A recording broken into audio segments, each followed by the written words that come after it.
Nation. The hobby is the people. Weekly news and interviews. It's your number one source. Sports Card Nation. The hobby is the people. Sports Card Nation. This is Sports Card Nation, episode 95. What is up? Welcome to episode 95. We have a different sort of show today. We still have an interview guest. Nothing's changed there, but for the first time ever, I can say I know the interview guest all my life. Can't say that all the time. And so joining me on today's show, my own father, Barry Newman. It's weird even saying his name like that. I just call him Pops or Dad, but his name is Barry Newman. He's going to be on the show today.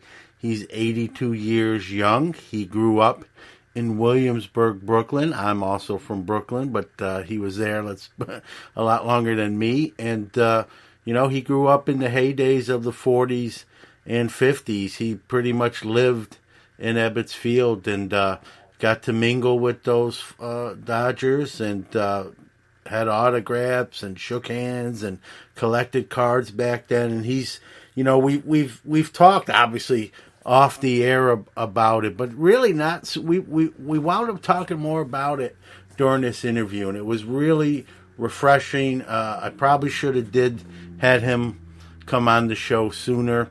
He's sort of a shy guy, believe it or not. You never know it by observing me, but really kind of quiet guy, and I know he enjoyed it. I know when we were done doing it, he couldn't thank me enough. He gets emotional during the interview. I'll give you a heads up. He chokes up more than once in reminiscing back to the heydays of the 40s and 50s, and he talks about the Dodgers, what they meant to Brooklyn, what they did with their cards back then, when the Dodgers left Brooklyn in 1957, and what it did to that city. And so it's sort of a trip back in time, not to be dramatic, but it really was. It was really fun to do.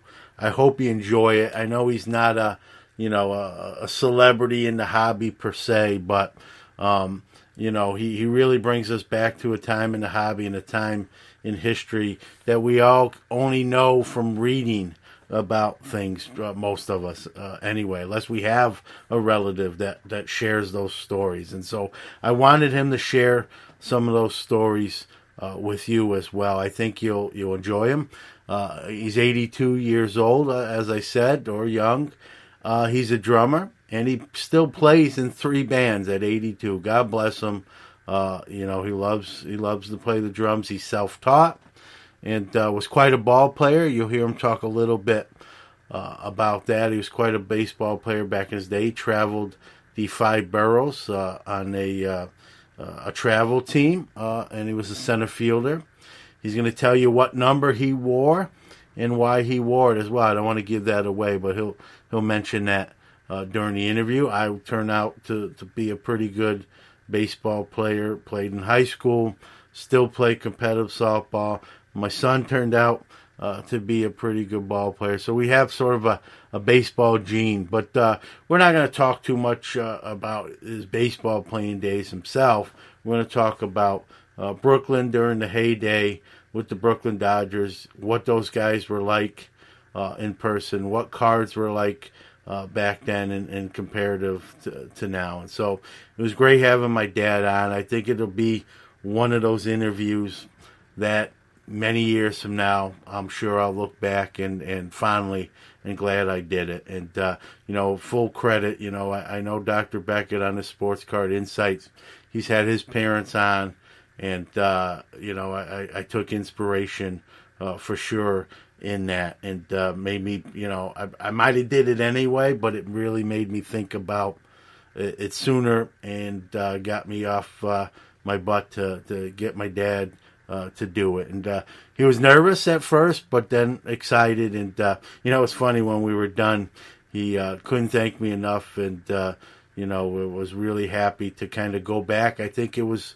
sort of nice for him to kind of go back to a fond time in his own memories and reminisce as well. And so I hope you appreciate him sharing that, and give us some feedback. My dad's a real sensitive guy, and he cares, and tell us what you think, what you thought of what he said, what you thought of him, and really, I ask for feedback every show, obviously, but really would like to hear what you think of having my dad on. I think one of the reasons I sort of even delayed having my dad on is the whole perception, John had his father on, my son Jordan was on the NFL draft show over a year ago. And so, I don't always like having, let's say, relatives on, if you will. I mean, it's easy kind of to do, but I thought this was good.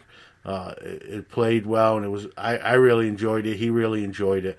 Let us know what you think yourself. Maybe me and my dad enjoyed it more than you will, but let us know either way. So without any further delay, let's get this thing going.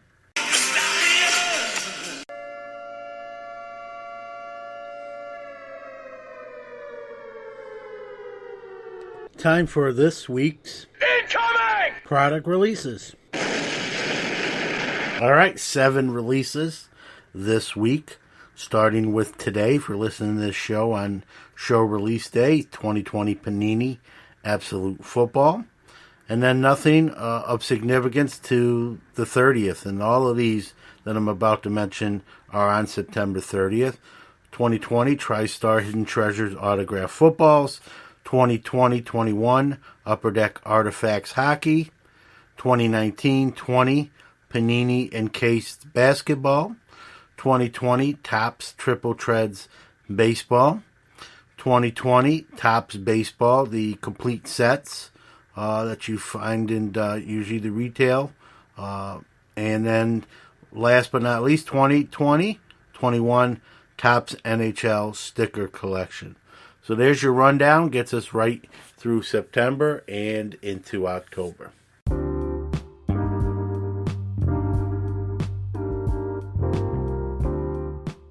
Sports Card Nation Podcast is your weekly hobby and sports podcast. Now on tons of platforms including Apple Podcasts, Google Podcasts, iHeartRadio, Spotify, Stitcher, and many more. Listened to in 44 different countries globally, Sports Card Nation is one of the most interactive podcasts around, providing great content, giveaways, and some of the hobby's best interview guests without time constraints. Thousands can't be wrong. We want to thank all the wonderful listeners around the world, our awesome guests on the show, and our tremendous sponsors making us what we are today. Remember, without you, there's no us.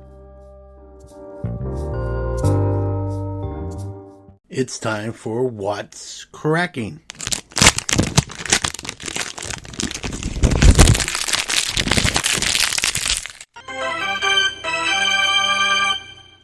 So I got 3 boxes of the Topps Archive Snapshots, the online exclusive. I got them for being a Montgomery 582 member, not for free, but was allotted to buy 3 at $25 a piece. I've never opened the Archive Snapshots before. I know this isn't the first year of them, but $25, 12 cards, 1 black and white or colored parallel, 1 autograph per box. I figured it was worth the flyer. I got the 3 a few days ago. I opened the 1. My auto was Hunter Harvey, rookie auto. My black and white was Ruben Sierra, but there was also a Luis Robert rookie in that pack, and that's going for about $25 on its own. So can't complain. I stopped there. I kept the other 2 closed, probably for resale purposes, and then they opened it up for you can buy it as a regular person, and I got 3 more boxes. So I got 3 more boxes coming, so that'll be 5 sealed. As you know, if you follow the show or how I do stuff, I like to keep stuff closed. I don't think this particular product is going to be one that appreciates a whole heck of a lot. They're going between $40 and $50 on the secondary market, and I think it's going to be one of those products that's sort of going to be where it settles in at. But you never know. Again, rookies drive products. It is, Luis Robert, Lux, those sort of guys are in there. So you never know. I'm going to keep probably a few closed, probably move a few that pays, to pay for all 6. And, again, I like to do that. I've really cut down on my wax consumption. First there was Rally, then Collectible came on the scene, and now we have a third entry into the fractional shares stock market type of sports card end of the hobby. This company called ALT, A-L-T. They are owned by Lior Avedar. He is a businessman, an entrepreneur, an investor. You may not recognize the name under normal circumstances, but in the hobby, he's famously known as the gentleman who bought that LeBron logo man, and then subsequently just purchased the Giannis 101 logo man that beat out the LeBron. He's the owner of both of those cards. Both of those cards will be in the Alt Vault, as he says. And Alt is not so much like a fractional shares, but like a stock market. You can, bid on cards that are in the vault. It's kind of, goes up and down like the stock market. Obviously, you make money if you sell what you own, at its high points, and you lose if you don't sell on its high points. And, brand new, throwing his name, company in the ring. He's very successful, so he has a track record of successful businesses. He obviously has the capital behind the company, and they're going to be launching October 1st. So a few days away here, a week away. And again, not a bad start with that vault with those two huge basketball cards, both one-on-ones, to reinforce what they're doing. I'll have to take a look at it. I've participated in Rally and Collectible. I'm not sure. I can't participate in everything, but definitely going to give all a look-see and see what that's all about.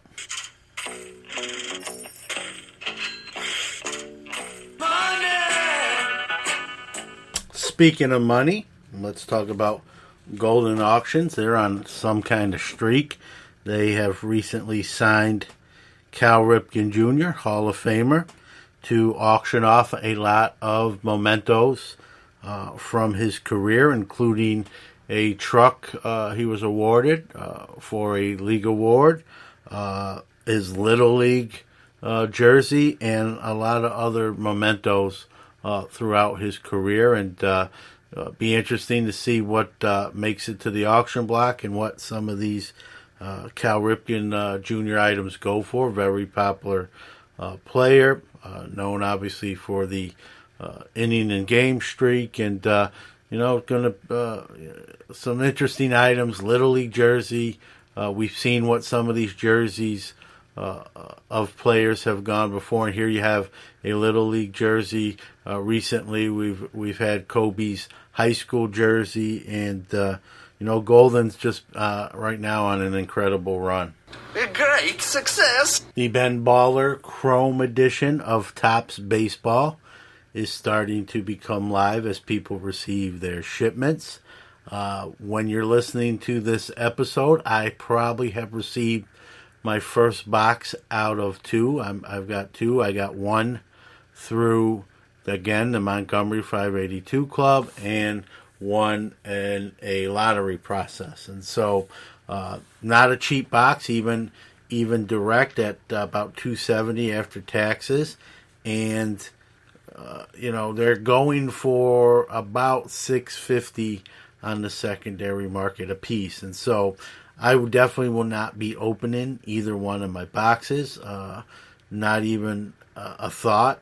Sure, you always love to rip stuff, but not for what they cost and what they're going for. Close to 300% of introductory price. So those two will be making their home elsewhere and shipped to their new destination when I move those. But again, I've just done a lot better moving wax rather than opening it, and I'm continuing that trend with that product as well. Beckett Media and Collectible Insurance Services have struck a deal to insure inventories listed on their Beckett marketplace. And so if you're a member and a subscriber and you have inventory listed on the Beckett site, you can get a quote from CIS to have those cards and your collection insured. I don't know all the specs. I don't know if it's only the cards listed on there or if that just opens the door to get your entire inventory at your house insured. Not a bad idea, smart on Beckett's part.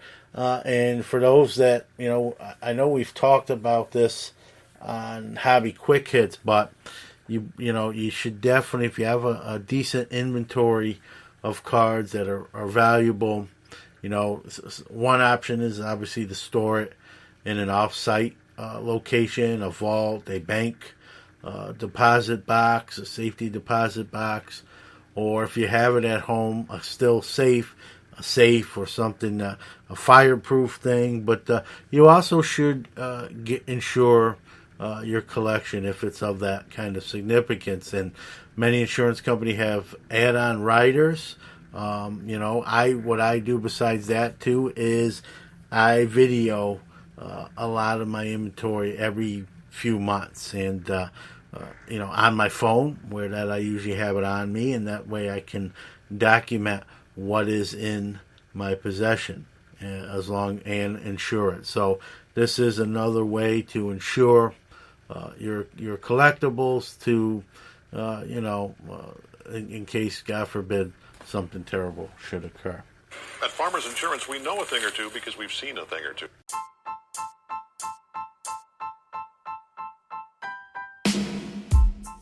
Pastime Marketplace offers a line of durable graded card cases made for collectors who want high-quality graded card storage that is virtually indestructible.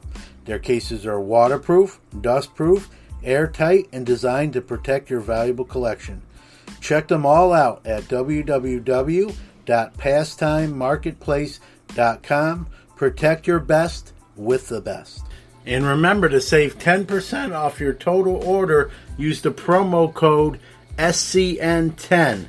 That's capital S, capital C, capital N, 10 for 10% off your total order at pastimemarketplace.com.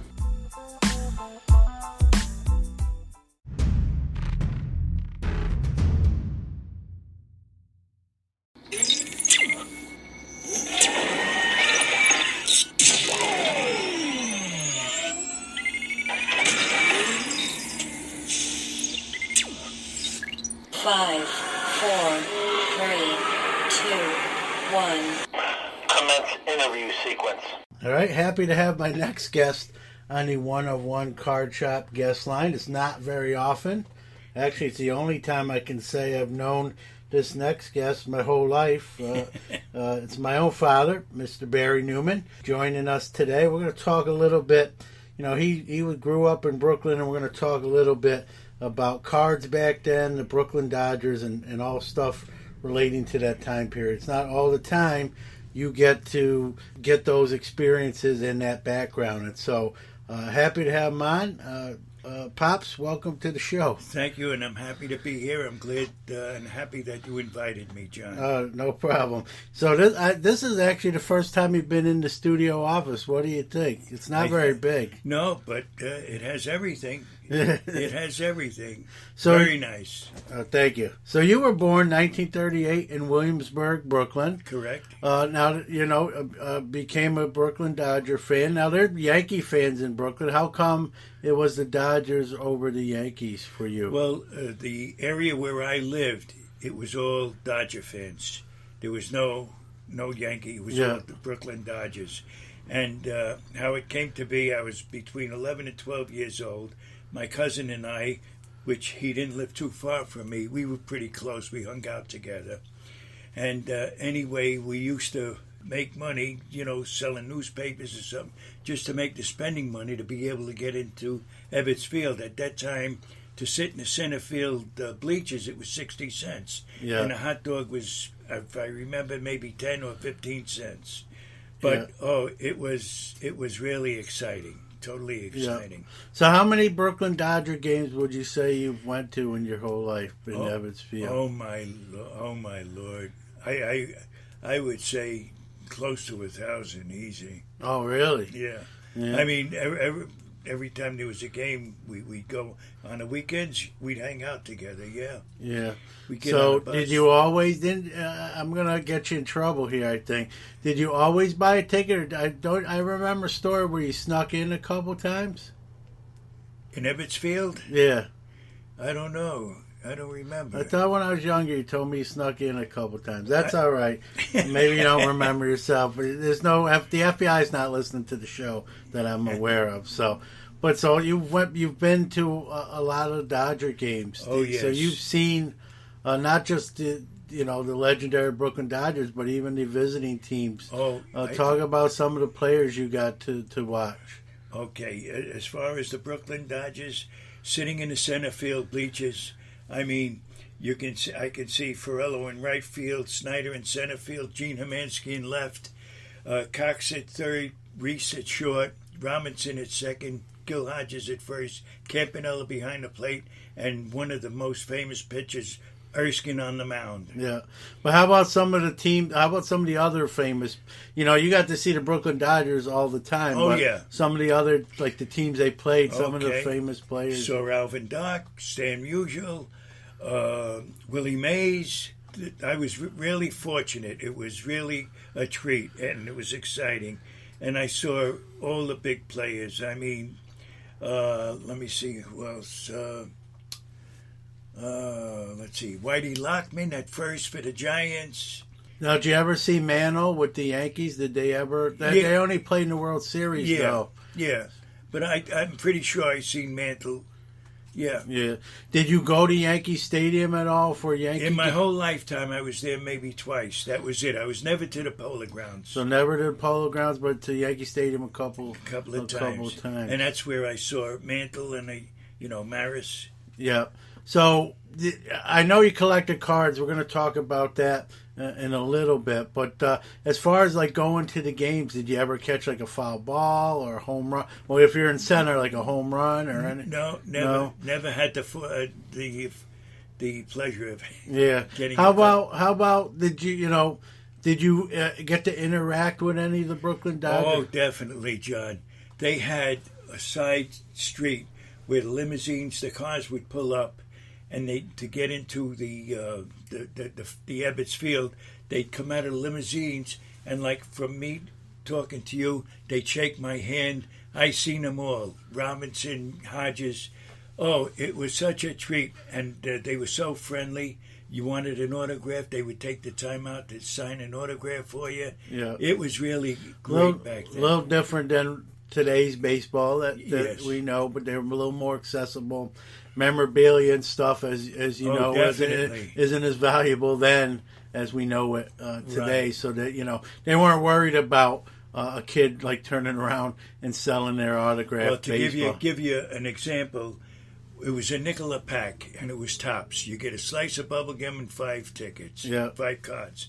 What we used to do with kids, not knowing any better, not realizing that they were going to be valuable in the future. In our bicycles, we used to stick them in the spokes. Yeah.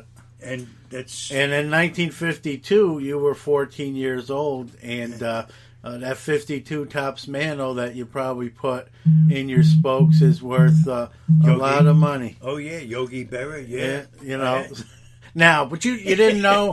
Then, no. You didn't know. If you knew then what we know now, you probably would have. You'd be a very rich guy. Oh, yeah. Same thing with the comic books, Yeah. Same thing. That was another thing that was pretty popular today, Yeah. DC Comics. Yeah. But we didn't know that in the future how valuable they were going to be. So what with your card collection, like where would you get it? How many cards did you have? Did you trade for teams? Like how did you? Okay. What we did, we had Gordon, who was the proprietor, who had the candy store on a corner right a block from where I lived. And like I said, it was a nickel a pack, and that's where I used to get my cards. Yeah. And what we used to do is we used to go near the factory, which was near my house where I lived. We used to toss the cards from the wall or just flip them out of our hand. Yeah. And that's how we used to, either It was win a or- game where if you won, you got all the cards, someone else's yes, card. Yes. Yeah. And so, I mean, you didn't have like the holders we do now, and so Oh, no, we you didn't would have just put rubber bands around them, or put them in a shoebox. a shoebox, yeah. Yeah. And so it's just crazy to hear like how, it's a different era. You didn't know back then. Right. There wasn't intrinsic value. It was more for trade. They call trading cards. They're Right. trading with Exactly. them, playing games. I mean, I imagine the cards. And that was you the enjoyment we got out of, collecting the cards and tossing them and seeing, if we can win, cards. It was just for the fun. Yeah. Now, obviously, you're a Brooklyn Dodger guy. Yeah. Kind of speak to. Do you remember when Jackie Robinson made his debut? Being 47, he broke the talk about that time period. How did most fans? Did you hear anything derogatory? Were most people like welcoming? Did you hear? Were there some people who being erased, being well, an back issue? back then, from what I seen, some people were prejudiced. I mean, when he broke the barrier and he was playing in 47, the Ebbets Field, I mean, some people booed him, some people were throwing things at him. He didn't have it. He wasn't really welcomed. A lot of people were prejudiced back then. Including Dodger fans themselves? Yes. Yeah. When do you think it was where that sort of, I mean, it never went fully away, but when do you think, like, it got better? Just as he played and people saw, like, he was a good, great player and a decent guy? He was a player that no matter what team they played, he kept a pitcher on edge. I mean, he was his base stealer. Yeah. And I mean, they couldn't catch him. Yeah. I mean, they loved him. I mean, he was an exciting ball player, and I think the people got used to that.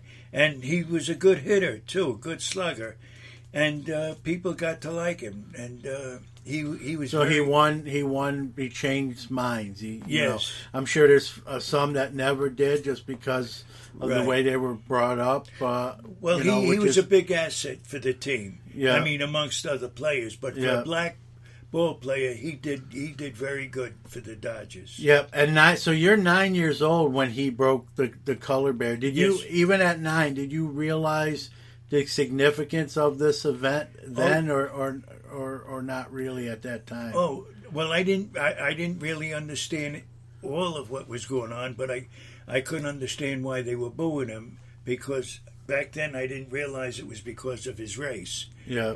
But as you get older, and you learn from it, and then I realized it was because he was the first black ball player to come into. And I know you were literally raised by the same person I was with Grandma, your mom, right. My grandmother, and I remember being in Brooklyn and Grandma telling me not to see race, that there's good and bad in every race, that not to see color and just judge people by their character. And obviously, if she raised me like that, I know you were raised the same way. Oh yeah. Some people not as fortunate, and that's where some of that hatred and stuff comes from. But there's a guy who like he said, turned the other cheek and never really reacted to it. Kind of just played ball, and eventually some of those people that were probably booing and throwing things came around, and he changed. He changed society. I've said this on this very show. He's the guy I look up to, even though he was gone before I was around. But his significance not only to on the field, but even off the field. And he's synonymous with not only the Dodgers but the city of Brooklyn. And, you got to see him. I mean, I'm envious in the fact that you got to see him, live and in the flesh and experience. I consider that sort of myself history. fortunate and very lucky, being born and raised in that area in 1938, and going through that experience and seeing the colorful, to me, the Brooklyn Dodgers. It's a fact where they won the pennants. They had no problem winning the pennants, but when it came to the World Series, they couldn't get it done. They couldn't get it done, except 1955 was the first time they won the World Series, and 2 years later they devastated Brooklyn by moving out to L.A. Yeah, and I want to talk about that, Pops. But before, let's talk about that World Series. Did you go to any World Series games? No. All right, just tougher ticket.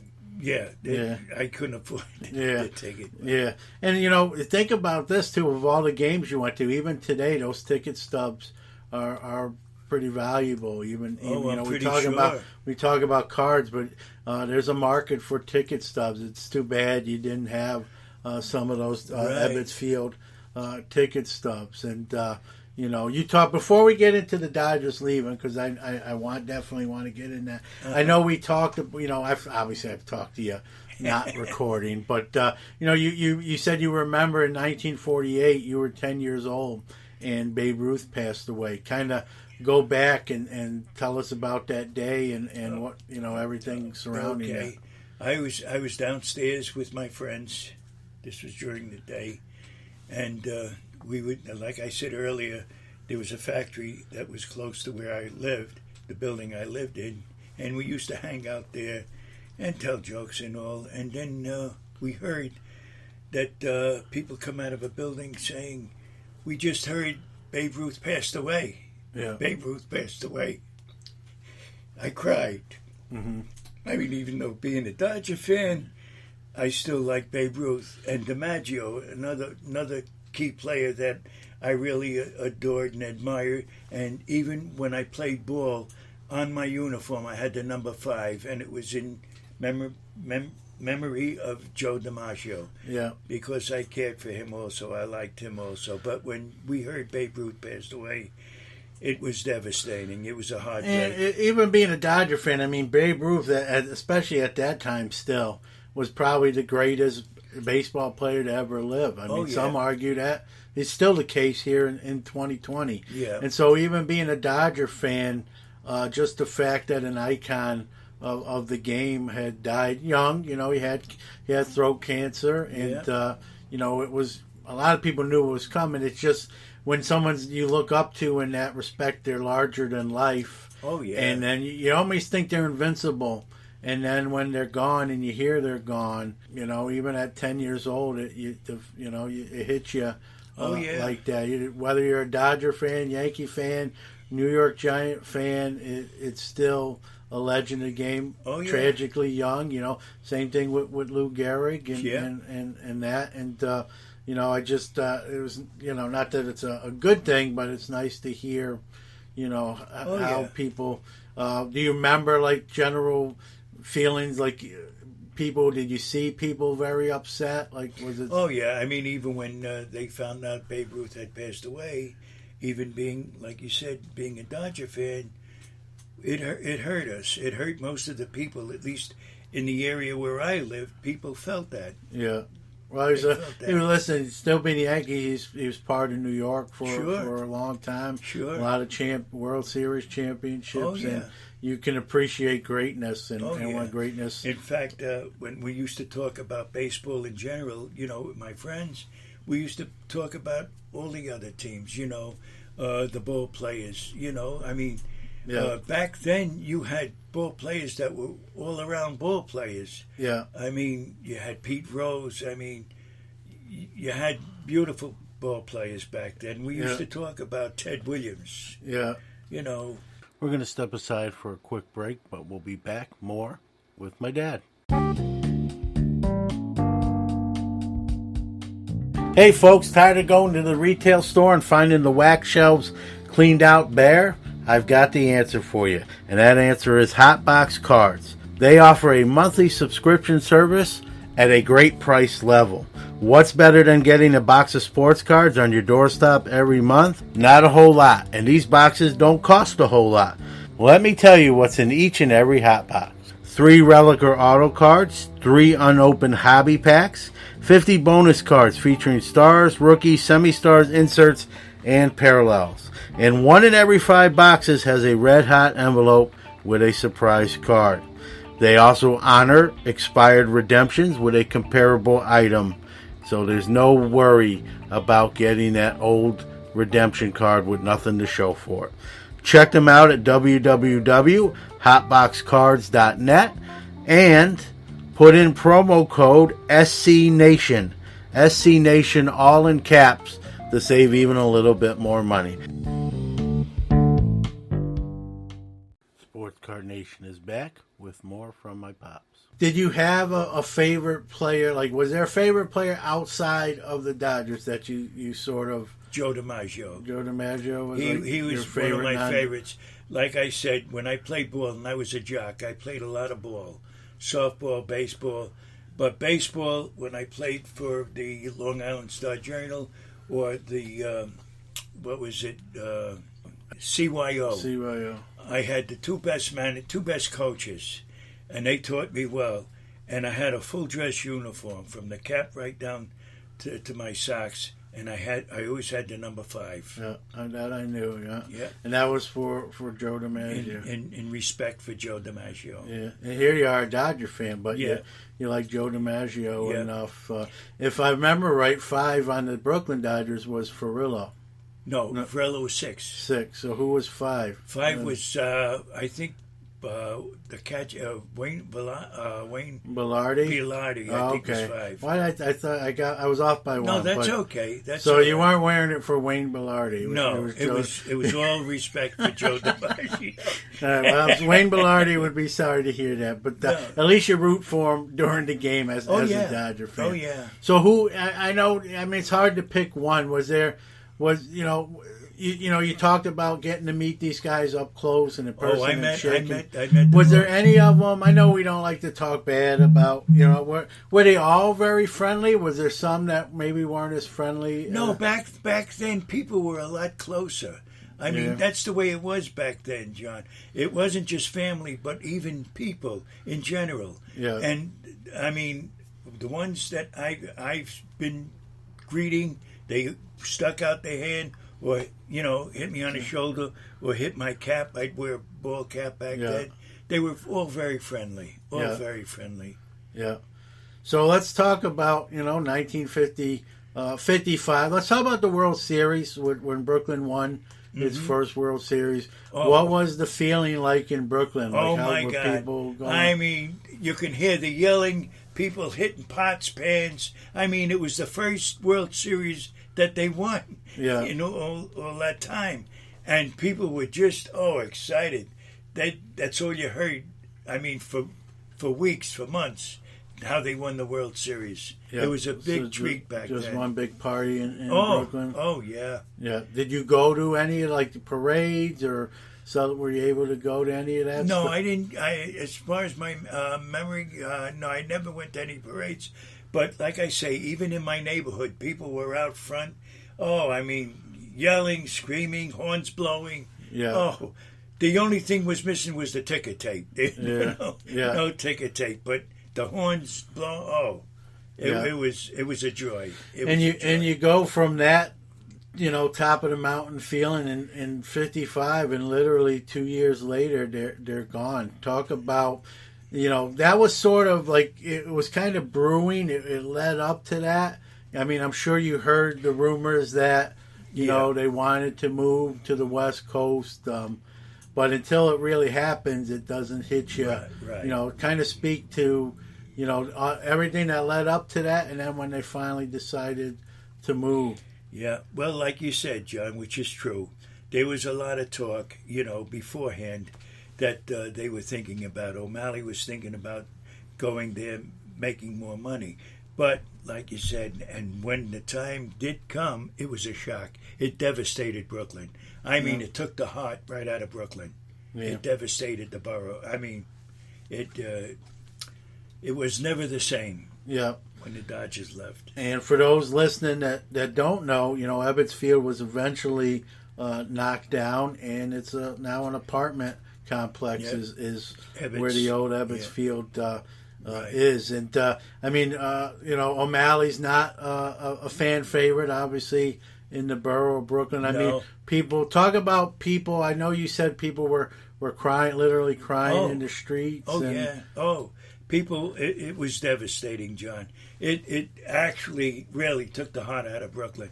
People weren't talking. They no emotion. I mean, they were stunned. They couldn't believe that this was happening. Yeah. They couldn't believe it. Yeah. And so as a Dodger fan, did you just go and root for LA? What did you do as far as I was still a Dodger fan, and in my heart, I'm still a Dodger fan. Thinking back for the conversation that we're having now, I'll always remain a diehard Dodger fan. Yeah. But I was still voting because the ball players, they were still intact. And then through the years, it started to change. But what was hard is to keep track of, them moving to L.A., and moving out of the neighborhood. It wasn't the same thing, John. So in a way, you sort of lose it because you can't keep intact with them, as close as you did before. So they move out. How soon, I don't know if you can answer this question, but how soon did they tear Ebbets Field down after they moved? I'd have to guess on that, John. But I would say anywhere from 6 months to a year, maybe. So it was fairly quick? Yeah. Do you remember going to the stadium even when the team was gone and just thinking about, them not being there? When I heard they moved out, and the day they moved out, that was the last time I went to Ebbets Field, John. Yeah, that was just it. That was it. Yeah. That was the last So in 1957, you were 19 years old when they moved out. Hey, born in 38. Yeah. So what was your personal, how did it affect you? Did you? I was heartbroken, John. I was heartbroken because, number one, there was no more Ebbets Field. There was no more looking down from center field and seeing Farello, Snyder, all them baseball players, them wonderful ball players that they were, all-around ball players. Couldn't see that anymore. Yeah. Couldn't see that. So you didn't become a Yankee fan, or no? What do you think? Did most Brooklyn Dodger fans just follow them sort of L.A. as far as fandom goes? Well, maybe some of them did, but when the Mets came in the process of playing ball, which was about in '62 was the Mets. So 5 years after the Dodgers left. I think the Dodger fans become Met fans. Yeah. And they actually brought back a lot of Gil Hodges became a manager.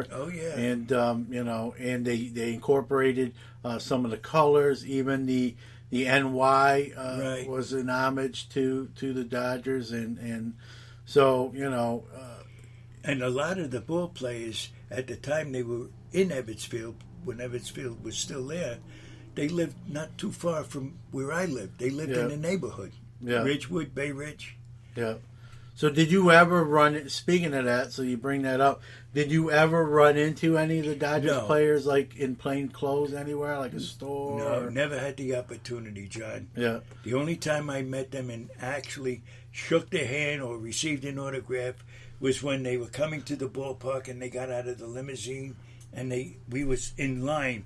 There was 2 lines and they just walked down the center and they just shake your hand. Oh, it was unbelievable. Yeah. It was a dream come true. Yeah, and so going back to Jackie Robinson with that situation, he comes out too. Were most people friendly and nice, or did you ever hear some in those situations? No, once he started playing ball, and for what they really what they saw him as a ball player, an all-around ball player, he done a lot for the Dodgers, and the people realized how much of an asset he was to the team. He changed perceptions and minds, and he did. You read a lot about him, and he took a lot more abuse on Oh. away games, and you know, I don't know, you know, Pee Wee Reese became one of his biggest you know allies on Yeah. the team, and Yeah. Pee Wee Reese was from the South, Kentucky. and you know, that area is not, at the time anyway, was not known as being very accepting of you know, African American Right. people just in general, let alone breaking the color. and Pee Wee knew, you know, that he was actually going to upset some of his own, you know, folks where he was from, but he knew it was the right thing to Oh, do. yeah. And the teammates knew, and they saw what he was going through. Yeah. And he dealt with a lot. I mean, God bless the man. He dealt with a lot, being the first black man to break the color barrier. Yeah. And like I said, he was a big asset for the team. Yep, and the city of Brooklyn and society. Yeah. I mean, even after his playing days were over, he did a lot of community stuff. And, Oh, yeah. You know, a lot of people don't realize he was actually traded to the Giants, and he didn't want to No. play. That was like the rival, and Right. he retired rather than wear that uniform, and that Right. shows you the dedication and his belief and how strong his beliefs are in certain things. And you know, it was something I remember as a little kid when I found that out, and I just said, man, he's willing to like give up the game he loves because he just can't do that. Right. And that really one of the things that sticks out. He loved everything about the Dodgers. Yep. And so he was loyal. Yeah. I think people, you know, learned to love the ones that didn't from the start. Learned to love him and accept him. Right. He's done a lot, even outside the game. Yeah, one other thing I want to tell you, John, is I don't know if a lot of people are aware of this, but he had something to do with Chock full of nuts, the chain. Yeah, he was like the I don't know if he was the CEO. CEO. Yeah, and I know, I'm sure he was in commercials and whatnot. Oh, yeah. He was very successful. Even, I mean, he actually died a month before I was born, but he was very successful out even after his career Right. was over. It was very he was a smart guy, you know. Oh, Went yeah. to UCLA, Oh, yeah. and you know, like you said, to get all this kind of abuse and just kind of let it, you know, turn the other cheek and not respond, and Yep. I think he changed a lot of people's mind. I think, and he opened that up for, Oh, yeah. you know, eventually Larry Doby in the American League, Campanella. and then Campanella. We're going to take another fast break, but when we come back, more from my father, Barry Newman. Let me tell you about Iron Sports Cards and Collectibles. They're your number one source for all your PSA and now SGC submissions. They offer various service levels at the lowest prices around. They even provide the card savers your cards need to be submitted at no extra charge. Their elite status helps improve turnaround times, and their chat rooms keep you abreast of your subs and the status of your cards. What are you waiting for? Contact Rob on Facebook on Iron Sports Card Group. That's Iron Sports Card Group on Facebook. Or get a hold of Rob on Twitter at Iron Sports Cards. All one word, at Iron Sports Cards. They'll take care of you. Sports Card Nation is back with me and my dad. A lot of people don't know this, and I don't even know if you know this. Campanella in 1942 was offered a tryout with the Pittsburgh Pirates. No, I didn't know And that, John. he was all set to go, and he was sort of pipelined to be the person that breaks the color barrier. And the commissioner at the time, Mountain Landis, kind of got in the Pirates' ear and said to cancel this tryout. And they succumbed to the commissioner's pressure to not do it. And so Campanella never got that opportunity. The Pirates canceled the tryout. And So it was probably meant to be. Yeah, well, I mean, Campanella, eventually he wound up being a teammate at Jackie's on Brooklyn, but Right. it could have been Campanella first rather than Robinson first if it wasn't Right. for But I didn't know- Landis, I who didn't- was reportedly not, for lack of a better way of saying it, a racist kind of Right. commissioner. He was against it. He got in the pits. He made a couple calls and said, I appreciate it if you would cancel that try when he got wind of it. So, But you're right. I didn't know yeah, that. I recently found that out myself. So, I'm sure a lot of people do know about it and some don't. So there might be some listening to this that learned something there Right. as well, like you just did. And Yeah. so the rest is history. Robinson does it in 47. They win a World Series in 55, and then just 2 years later, they're gone. And Yeah. It was a shock. It was Yeah. a shock.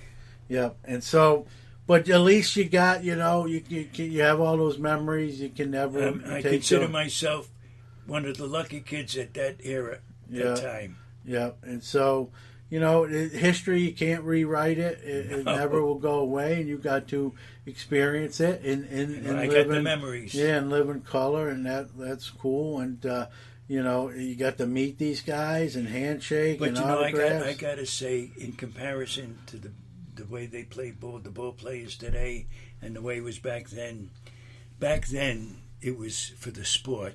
Yeah. Today, in my opinion, it's mostly for the business, for the Yeah, money. well, baseball, all sports are business now. Right. Sports cards are a business now where they weren't then. I mean, it's just a lot of business. It's the era. Yeah, it's changed. It's the era we live in, and Right, it's changed. What are you gonna do? So I got to ask you. You got some autographs. I mean, whatever happened? What do you think happened to them all? That I couldn't tell you, John. Like the same thing with the baseball cards. Yeah. I had shoebox upon shoebox, but in moving I can't exactly Just tell got you what lost happened. in Right. in But I do want to mention, and we worked on this together. Yeah. I made, I do my artwork, cartooning, and I have the face of the Brooklyn Bum. I copied it from one of the yearbooks. Yeah. I couldn't tell you what year, but it was for one of the yearbooks. And we sent away for autographs, and we got authentic autographs. I still have my book. It's over there. You still have yours, I'm assuming. I got it on a wall. I got it in a frame, and I got the Dodger signatures. Yeah. And these are authentic autographs. Yeah. So my dad's referring in the late 80s. I remember I was still 16, 17. I was in high school. Me and my dad would write to all the retired Brooklyn Dodger players, telling them what they meant. More obviously to my dad, who watched him play. I only heard the stories, but we wrote a letter together, basically saying we remember them. Right. We appreciate everything they did for Brooklyn.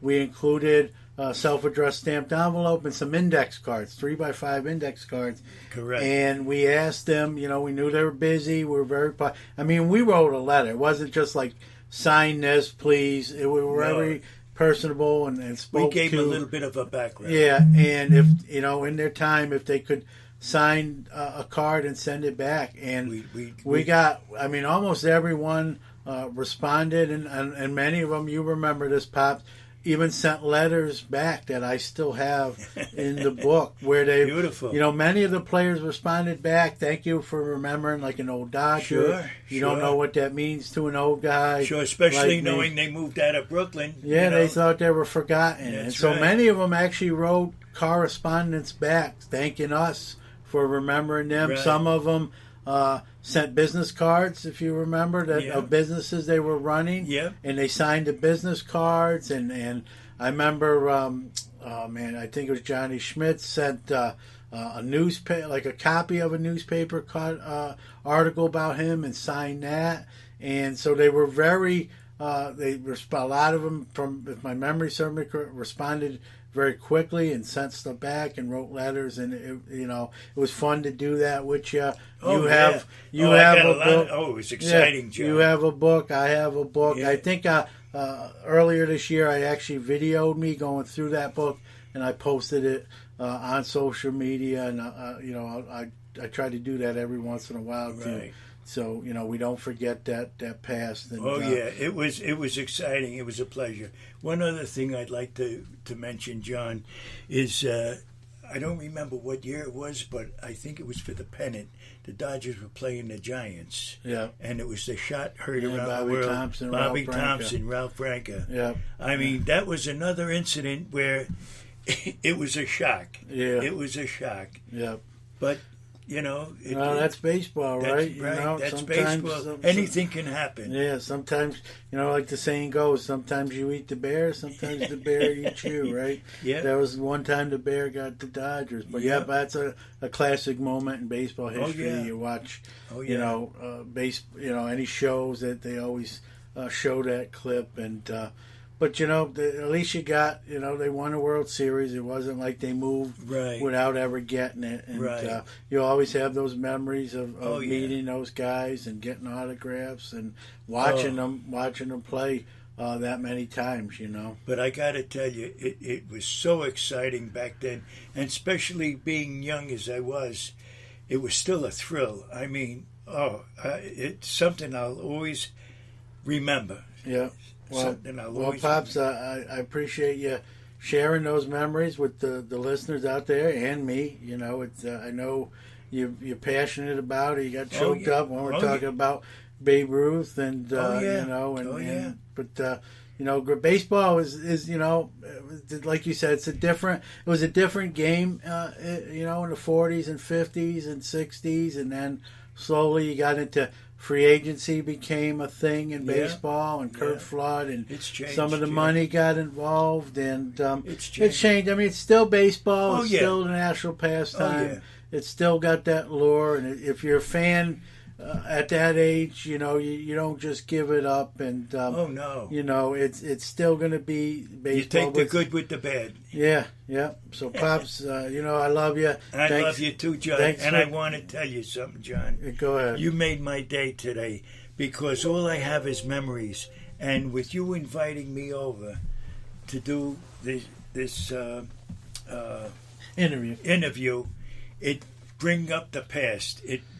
And I get a thrill even when I was able to talk to you about it, and it's thrilling for me. It's thrilling for me. Yeah, well, I'm glad. And I love you for inviting me over to the interview. It's my pleasure. I'm glad you did it, and I think people who are listening will appreciate it. I hope they do. Yeah, no, I think they will. And it's not often you get to hear some of those stories from someone who lived it literally in the moment, and I think it'll be appreciated, and there'll probably some that may be listening who are your age or even a little bit younger, and they'll bring back memories for them, which I hope as well. I hope that it does. I hope it does. This is normally the part of the interview where I have the guests give out all their social media and their website. You still have a flip phone, so we're not going to do that, but I love you, and I got to get out of here. Okay, and I love you too, John. All right. And you made my day. You're welcome. All right.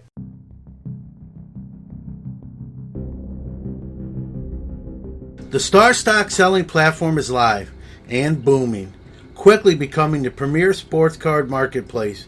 They aim to be the fastest, most efficient platform to buy or sell your cards. No insertion fees. They do all the work. Cards are safely secure in their vault, and their 5% sales commission is one of the lowest in the industry. They are accepting rookie and prospect cards, and now also accepting graded cards. Go check them out at starstock.com.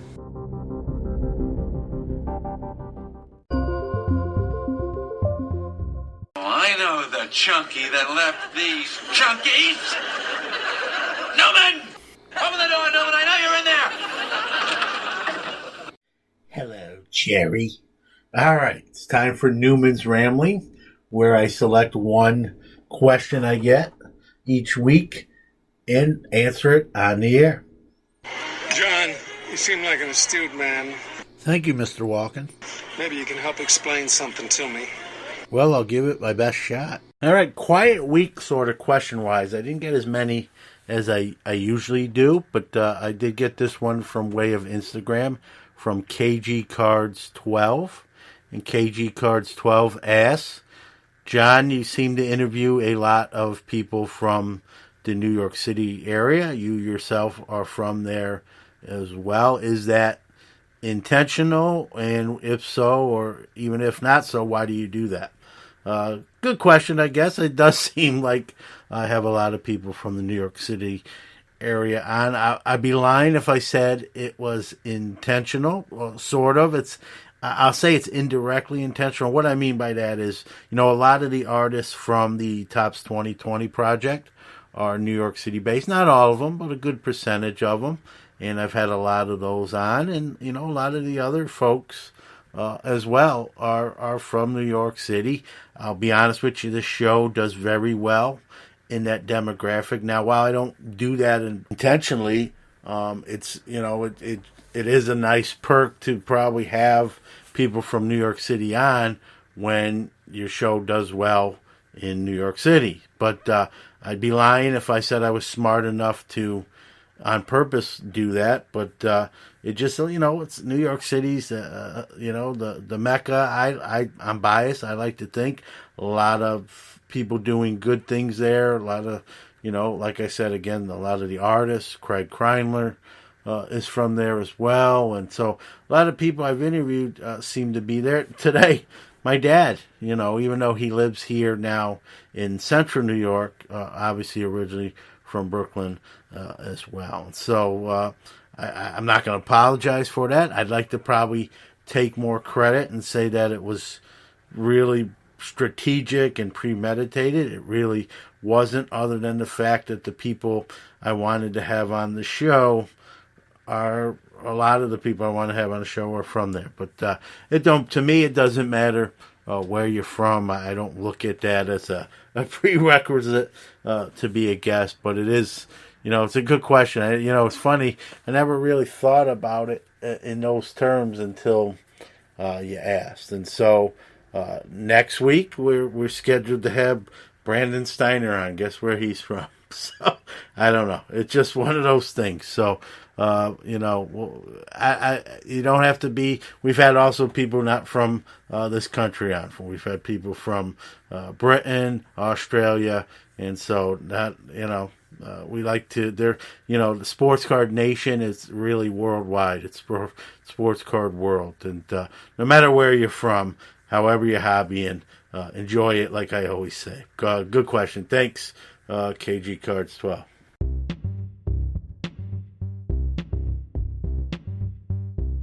One of One Card Shop offers a tremendous breaking experience, great customer service, and they're constantly pulling fire.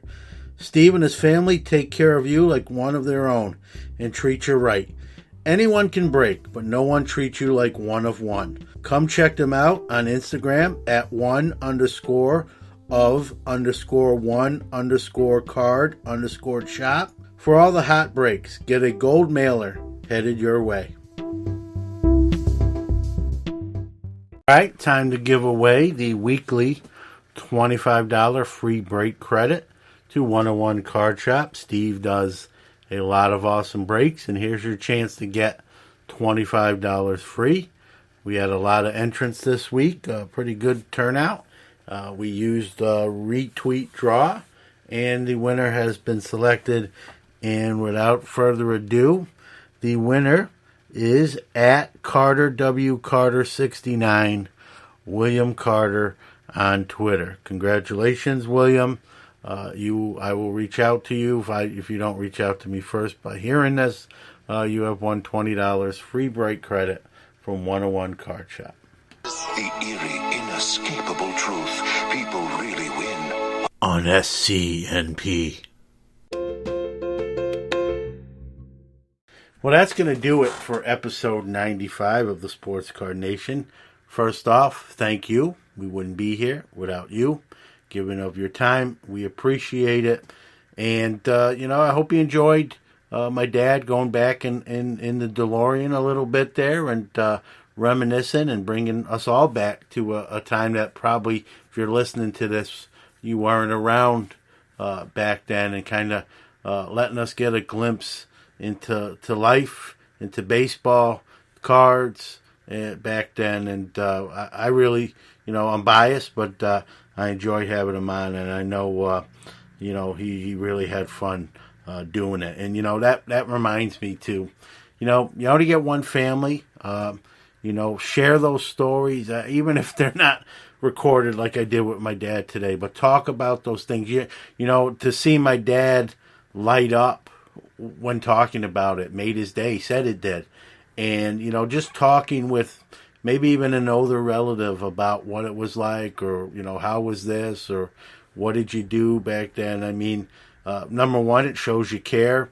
Number two, they may enjoy talking about that, and might give them, some pep in their step, and, encouragement. And it's great to share those stories and pass them down from one generation to the next. I know I'm going to look back at this episode very fondly.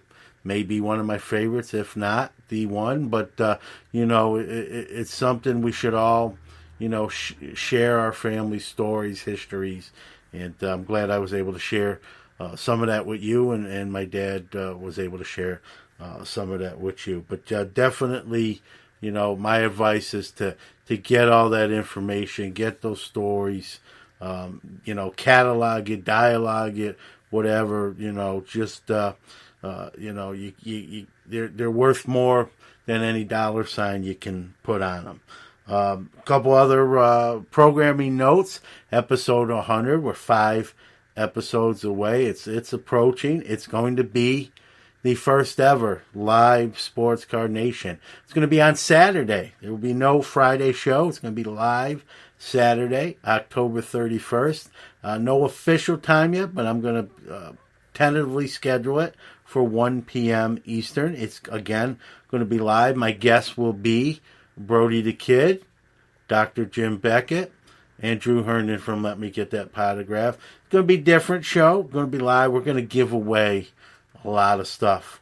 Pastime Marketplace. It's going to give away a couple cases. I'm giving away $100 for your PayPal account. And there'll be much, much more. We're going to give away a Mike Trout stitch jersey and more to be announced. Cards. Going to be probably one of our biggest giveaway events. Probably our last big giveaway for a while. I don't know if we're going to, when we'll always give stuff away. Don't get me wrong, but nothing of this impact. And so stay tuned for details. It's going to be a lot of fun. And speaking of live podcast, Hobby Hotline, every Saturday at 11 a.m. On YouTube and Facebook and Periscope. And, it's kind of, we call it Hobby Hotline 2.0. Been some changes. It's not really recent now. We've kind of been a month out from that. A lot of new faces, young faces, old faces. Just like the hobby, encompass everybody. That's what we want to do with the show. Bring different perspectives from Brody the Kid to Dr. Beckett. Cover all the age groups and all the genres. Val with NASCAR and non-sports we do, and when we can. And we want to be for everyone. Again, it's your show. You call in and set the topics. But every week you're going to see really three or four new people each and every week, and that's really where we wanted to go with that show. And so we're having a lot of fun doing it. We'll keep going, and it's about you. Call in on that show Saturday, 11 a.m. Eastern. And one more shameless plug before we wrap it up officially. If you're listening to this show on release date, Friday, tomorrow, Saturday, the 26th, I'll be on Jeremy Lee's Sports Cards Live show, late at night, at least on the East Coast, 10 p.m. Eastern. Me and Jeremy's going to chop it up, no holds bar. Like I tell anyone that wants to interview me, if they do, ask me anything. I'm a pretty honest and direct guy. I've always been that way. I think it plays better. Like my grandfather said, if you tell the truth, you never have to remember the lie you made up. And so that's how I try to my mantra, if you will. And Jeremy, if you haven't seen Sports Cards Live, check that show out. Great guest. I get complimented on my guest list. He's right there as far as guest lists go, and great interviewer. I mean, his interviews, you think mine are long. He's very in depth, very thorough. A lot of fun too. They I call it cutting it up. And I've watched the other guests on the show, just the banter, and it's just a good time, an honest time. And I'm actually looking forward to it. And so check us out Saturday the 26th, 10 p.m. Eastern, on YouTube, Facebook. I'm not sure what else he's on, but I usually watch on YouTube and or Facebook. It'll be episode 49 for him. So I'm excited to do it. Hopefully you tune in as well. So with that being said, I picked a little song to play us out. I thought it was appropriate for this episode.